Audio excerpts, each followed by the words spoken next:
Each day.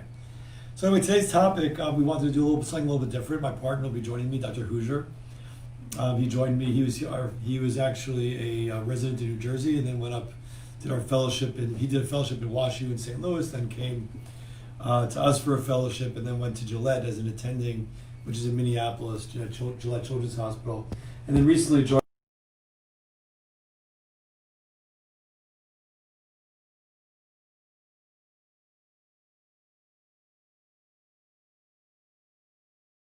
the format next time to a more formal lecture format on a very specific topic. But today's a general topic of skeletal dysplasias and limb deformities in skeletal dysplasia. So I'm going to talk about that for a second. And we've talked about skeletal dysplasia before, and there's many different forms. The most common form is achondroplasia, which is a dwarfing syndrome. And it is a genetic disorder, but most people who have it have parents who are normal height, and they're the first family line or the first person in their family to have achondroplasia.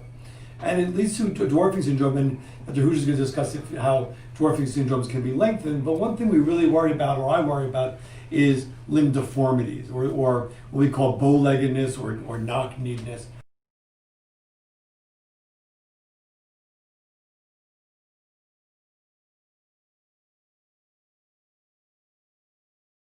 Children at a pretty young age, somewhere between 3 and 10, in treating them for these limb deformities and creating straight limbs. So if you're bow-legged, then you can make them straight. And sometimes we use things called modifying growth, where we do a small surgery and we allow the growth of the patient to straighten the limb out. Sometimes we actually will do something called an osteotomy. We break the bone and we straighten the limb. And we do that in many different ways. And I think that the next time I speak to you, I'm going to show you some different ways on a smartboard that we can actually do limb deformity correction, not just in skeletal dysplasia, but in all disorders. So today I want to say that people don't have to live in the pain of having bow-legged and knock knees, because they do hurt. The inside of the knee hurts if someone is bow-legged. Sometimes the outside of the knee hurts if someone has knock knees. And sometimes the legs don't fully straighten. The knees don't fully straighten. And that's very difficult to walk if one of you is out there and wants to try walking with your knees bent 20 degrees, like Groucho Marx, or just walking with your knees bent. It's very, very difficult and very tiring. So straightening limbs both in the ability to straighten your leg and making them straight so that your hip is over the knee, which is over the ankle, oftentimes will lead to less arthritis, better function, faster ability to walk, what we call faster gait.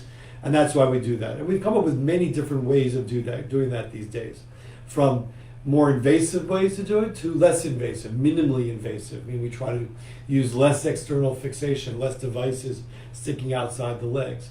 So skeletal dysplasia, whether it's achondroplasia, pseudoachondroplasia, hypochondroplasia, diastrophic dysplasia, and each one is different, and we've discussed them before. The limbs need to be straight in order for people to function the best they can. The last point I want to talk about is upper extremity lengthening. So that becomes very important for two reasons. One is, many times people with achondroplasia or pseudoachondroplasia will need their spines fused, and that includes diastrophic dysplasia as well. And if you fuse someone's spine, they can't bend over as much. So if the arms are very short, it's very difficult to take care of yourself. It's very difficult to reach things. And so lengthening arms is sometimes the most important function we can give to patients. And if you look on my website and you look at some of the Facebook pages we put on, you'll see kids' videos of them running around with these frames on their arms as we lengthen their arms. And that's really just for function. If you lengthen limbs, as Dr. Huger is about to talk to you about, then you need to lengthen the arms to match them. Usually when you put down your arms, your tip of your fingers reaches halfway down your thigh. So when we lengthen the arms, we try to reach that.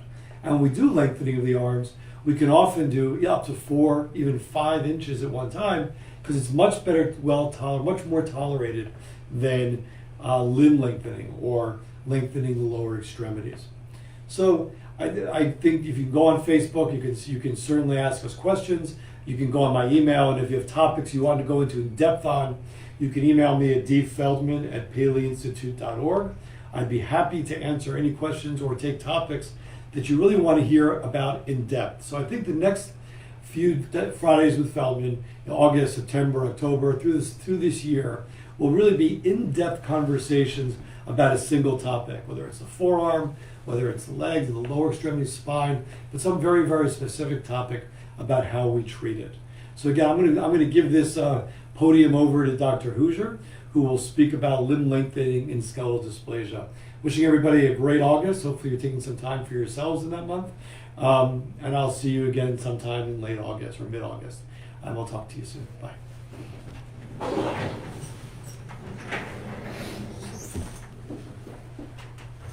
All right, thank you, Dr. Feldman. My name's Dr. Aaron Huser.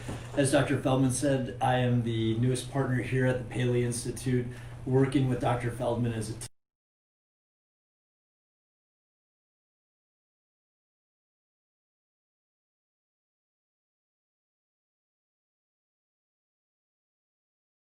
Is lower limb lengthening. I think one of the most important things Dr. Feldman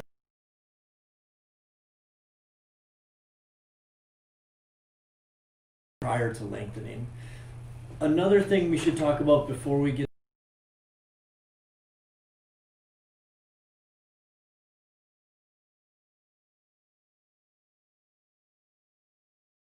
and both Dr. Feldman and I are happy to talk.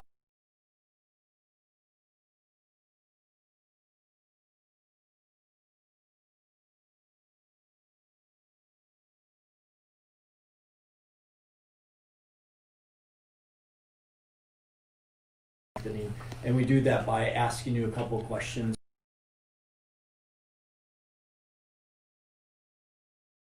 We have two ways to really lengthen limbs. We can use devices that go on the outside of the body.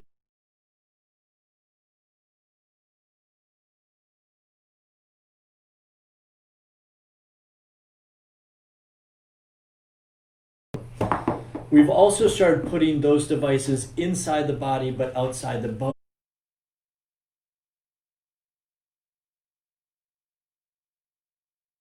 If the bones are too small to tolerate those. We can lengthen 30 centimeters, not one time, but over a period of time in individuals, usually up to 5 feet in females and up to 5 feet 4 inches in males. We lengthen as much as your body can tolerate it. Sometimes it's 5 centimeters.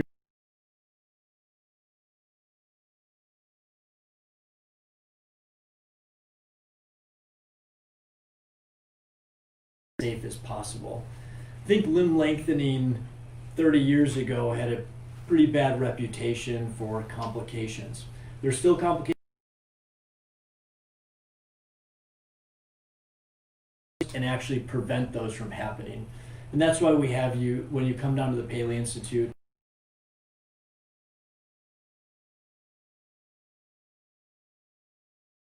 that you have a very good experience. I'm happy to talk to you and answer any questions you have on Facebook or through Instagram, which is at Dr. Aaron Huser, DrAaronHuser on Instagram.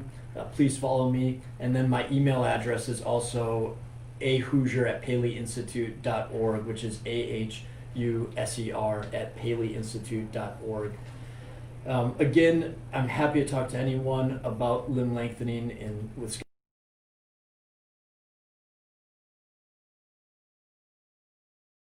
Feldman, do you have any other comments? Physical therapy. Oh, yeah, great. So we also, during the lengthening process, we recommend physical therapy 5 days a week. We have a great team of physical therapists here that will guide you through that process. They've been doing this for a long time and have a ton of experience, and also make sure that you're safe during this entire process. Anything else? I don't know. All right. Well, thanks. I look forward to meeting everybody. Thank you for signing on. Bye, guys. Bye.